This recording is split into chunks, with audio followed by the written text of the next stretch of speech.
দীর্ঘ 16টা বছর হাতীবান্ধার মানুষ, লালমনিরহাটের মানুষ তিস্তার বাঁধ নির্মাণের জন্য অঝরে কান্না করেছে।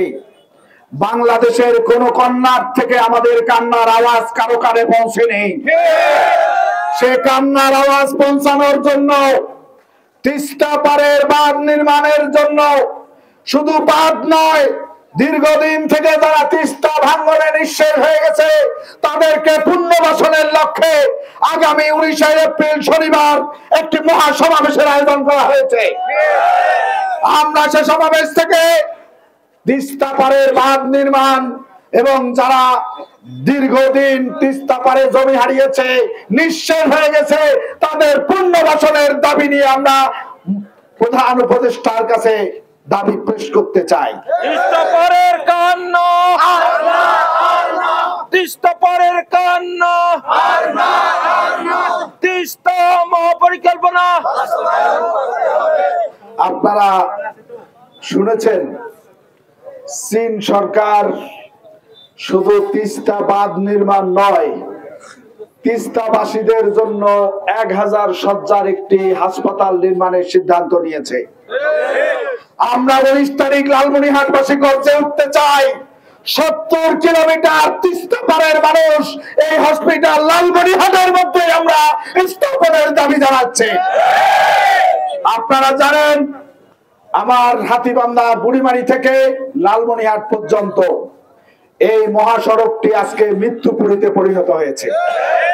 আজকে কারো জীবন যাচ্ছে, কারো পা ভাঙছে, কারো হাত ভাঙছে, কারো মাথা ফাটছে। আমরা এই রাস্তার জন্য অনেক কান্নাকাটি করেছি, আমাদের কান্না কারো কারণে পৌঁছেনি।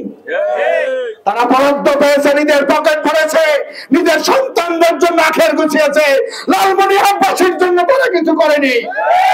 আমরা তত্ত্বাবধায়ক সরকারের কাছে আমিরে জামাতের মাধ্যমে দাবি পেশ করতে চাই, যতদিন পর্যন্ত আমার লালমনিরহাটের রাস্তা 4 লেন না হবে ততদিন পর্যন্ত আমরা আমাদের 4 লেনের দাবি অব্যাহত রেখে প্রয়োজনে রাস্তাঘাট আমরা বন্ধ করে দেব। অটো সিএনজি জনতা, অটো সিএনজি জনতা। আপনারা জানেন, আমাদের বুড়িমারি এক্সপ্রেস দিয়ে আমাদের কাছে মূলা ঝুলিয়েছে। আপনারা হাতীবান্ধাবাসী বুড়িমারি এক্সপ্রেস দেখছেন যে বুড়িমারি পর্যন্ত আসছে? আমরা কি ঐক্যবদ্ধ সিদ্ধান্ত নিতে পারি না? 1 সপ্তাহের মধ্যে বুড়িমারি এক্সপ্রেস বুড়িমারি পর্যন্ত না আসলে এই রেল লাইনে কোনো রেল চলতে দেওয়া হবে না। আমরা বুড়িমারি এক্সপ্রেসকে দ্রুত বাস্তবায়ন দেখতে চাই। আপনারা জানেন, এশিয়ার 2য় বৃহত্তম বিমানবন্দর আমাদের লালমনিরহাটে অবস্থিত। আমরা দীর্ঘদিন এই বিমানবন্দর চালু করার জন্য অনেকের কাছে ধর্ণা ধরেছি।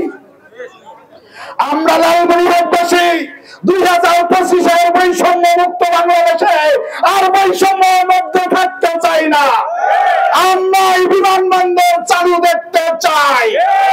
প্রয়োজনে 19 লক্ষ মানুষ রাস্তায় নেমে আমাদের বিমানবন্দর আমরা আদায় করে ছাড়বো ইনশাআল্লাহ।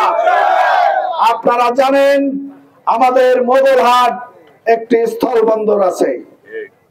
বুড়িমারির স্থলবন্দর দিয়ে যেভাবে আমাদের রাজস্ব আয় হচ্ছে, লালমনিরহাটবাসীর উপার্জনের ব্যবস্থা হচ্ছে, আমরা আমাদের রাজস্ব আয় বাড়ানোর জন্য লালমনিরহাটবাসীর অর্থনৈতিক দুর্নীতি, অর্থনৈতিক মন্দা থেকে কেটে ওঠার জন্য মোগলহাট স্থলবন্দরকেও চালু করার জন্য উদাত্ত আহ্বান জানাচ্ছি। এই দাবিগুলো বাস্তবায়নের লক্ষ্যে আগামী 19 এপ্রিল শনিবার লালমনিরহাট কালেক্টরেট মাঠে দল, মত, ধর্ম, বর্ণ নির্বিশেষে সকল মানুষকে সেই প্রোগ্রাম বাস্তবায়ন করে দাবিগুলো আদায় করে আমরা ঘরে ফিরতে চাই। আসুন, 19 তারিখের প্রোগ্রাম, লালমনিরহাটের প্রোগ্রাম, সকাল 9টার প্রোগ্রাম, বিশ্ব ইসলামী আন্দোলনের শিল্পশালার ডাক্তার শফিকুর রহমানের প্রোগ্রাম, সকলে দলে দলে যোগ দিয়ে সফল করে লালমনিরহাটবাসীর দুঃখ নিবারণের জন্য আমাদের দাবিগুলো বাস্তবায়নের লক্ষ্যে ঐক্যবদ্ধভাবে আমরা এই সমাবেশে যোগদান করি এবং আমাদের দাবিগুলো বাস্তবায়ন করার চেষ্টা করি। পরিশেষে আমরা শহীদ আবু সাঈদের রক্তে ভেজা রংপুর বিভাগ থেকে বলতে চাই, বৈষম্যের কারণে 2000-এর অধিক আমাদের ছাত্র জনতা ছেলে মেয়ে জীবন দিয়েছে। লালমনিরহাটবাসী আর বৈষম্যের শিকার হতে চায় না। আমরা বৈষম্য মুক্ত লালমনিরহাট দেখতে চাই। তিস্তা পারের বাঁধ নির্মাণ চাই। যারা নিষ্পেষিত হয়েছে তাদের পুনর্বাসনের ব্যবস্থা করতে চাই। আমাদের 4 লেন চাই। তিস্তা বাঁধের মধ্যে হাতীবান্ধা পাটগ্রামে চীনের প্রস্তাবিত 1000 শয্যার হসপিটাল আমরা চাই। পরিশেষে আগামীর আন্দোলন, আগামীর 19 তারিখের জনসভা, লালমনিরহাটবাসীর জনসভাকে সফল করার জন্য সকলকে যোগ দিয়ে আহ্বান জানিয়ে